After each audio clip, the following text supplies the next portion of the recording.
Namaskaram. Andru bagunnara.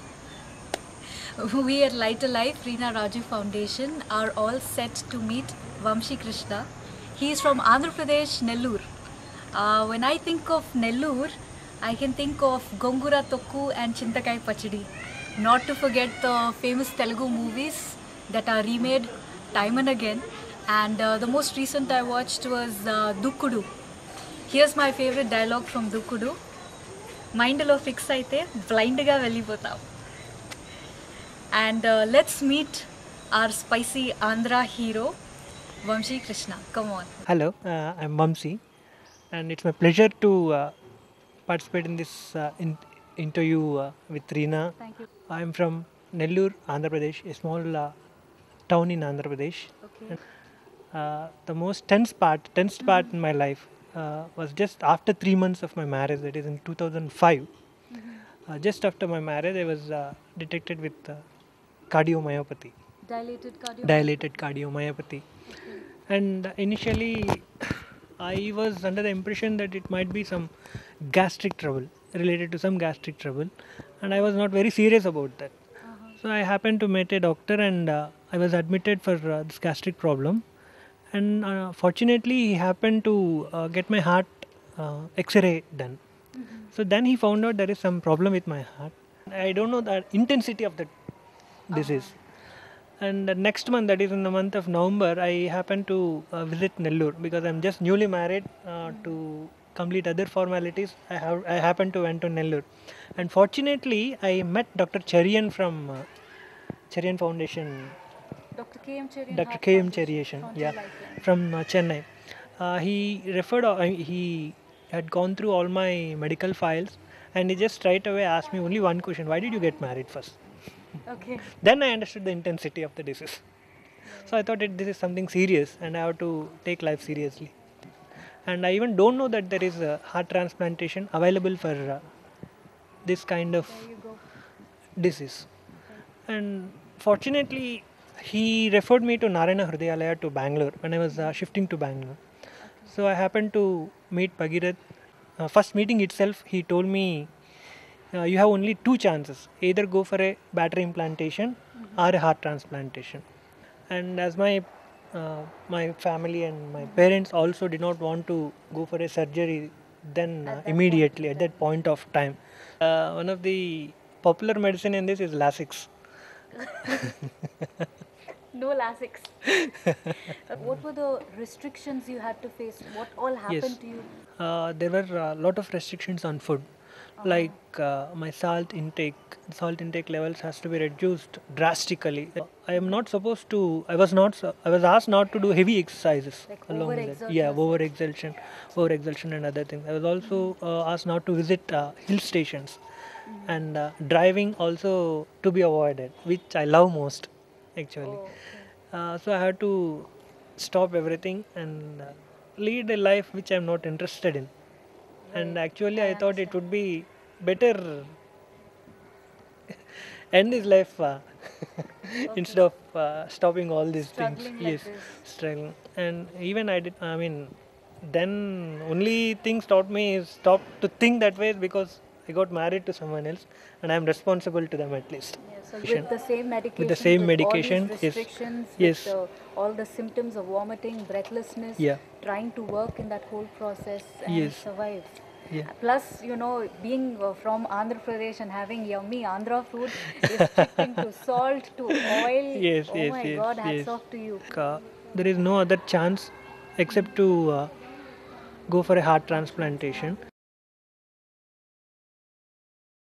I was put in a room where no one should meet me, and only the nurse is there with me, and the doctor used to come on particular timings. Every Has time anyone whenever made I go. fun of you when you wear the mask, like, you know, H1N1 or something? Yes, yes, yes, yes. Yeah, and but those are I have to get used to them. And whenever I come for a walk or whenever I go out, I have to wear this mask. It's mandatory. And at my residence, the same park where I used to walk here, and the kids used to play there at the other end, and they used to see me and say, "Hey, uncle, that uncle has swine flu. Don't go to him." Oh my. Yeah, That happens And to particularly me this very mask. often. This mask is termed. I mean, it's like it's like a copyright for swine flu. For swine flu. But, what happens post an organ transplant, be it a heart transplant, a liver, kidney transplant? Um, there's a new organ that's been put into the body. So the patient is put on immunosuppressant drugs and anti-rejection medicine. So what the immunosuppressant drugs, by the way, these medicines are like highly expensive. And what these medicines do is the immunosuppressant drug suppresses the immunity so that the organ does not get rejected by the body. So because of this suppressed immunity, organ transplant patients are like, babies. They can easily catch a cold or a cough or a fever. So they are they ought to wear the mask.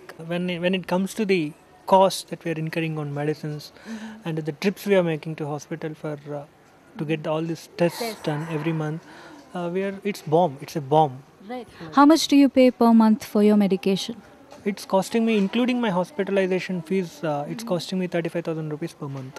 That's including your endomyocardial biopsy. Exactly. Okay. Yeah. Okay, Vamshi, I've heard a lot of people say, and a lot of people have this misconception that when a heart changes, a person changes. Now you have your donor heart inside you. Do you feel any changes? What do you have to say? As you already said, it's a misconception. It's a misconception. It's a That's it. misconception. You don't That's feel any it. changes, right? Nothing. Nor do I. Vamshi, I'm sure there are very special people in your life who have supported you all the way along. There are many people who leave when a person has illness. So I'm sure you have some special people whom you really want to thank. And Yes, there are so many special people whom I want to thank. Firstly, with all my family members, I would like to thank my donor. He's my God, literally. If he's not there, I'm not there. Because of him, I'm alive today. And next is most importantly my family members. నాకు చాలా సంతోషంగా ఉంది. Doctor Bhagiratha sir, PV రావు sir, Rajesh sir అందరికీ thanks. And I would like to thank my senior. Yourself. Actually, she's my inspiration. She got she's a 6 month senior to me, if I'm not wrong. And she got her transplant done at Chirin Heart Foundation at Chennai. And luckily, before my transplantation, we happened to see her article in the newspaper. And I thought, why can't I go ahead if a girl. నువ్వు చేయించుకున్నావు కదా అప్పుడు operation పేపర్లో వచ్చింది కదా అప్పుడు మాకు కొద్ది ధైర్యం వచ్చింది. This is where Light Alive is coming into picture. Earlier, when I have to go for transplantation, I felt like I don't have a guidance. Now, whoever watches this online or whatever it may be, whatever channel it may come through, whoever watches this, it's a kind of guidance for them. of people.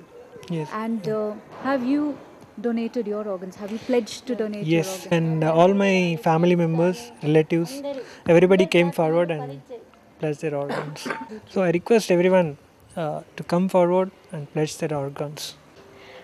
Light a life, donate organs, and light lives.